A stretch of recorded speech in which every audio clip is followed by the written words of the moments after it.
kontserdid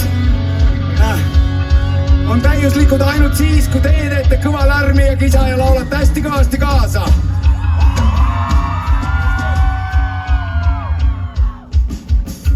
Selle teksti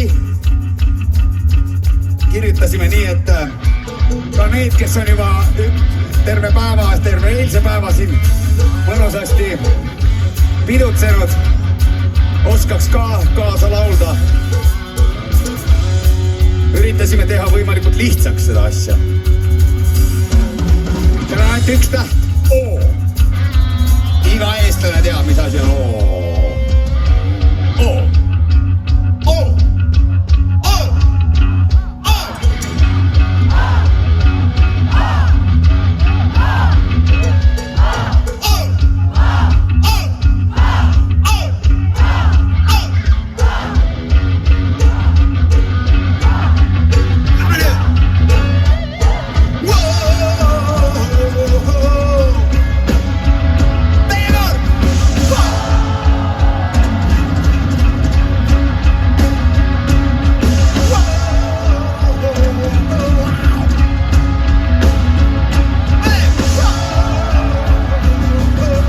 Tunneli lõpus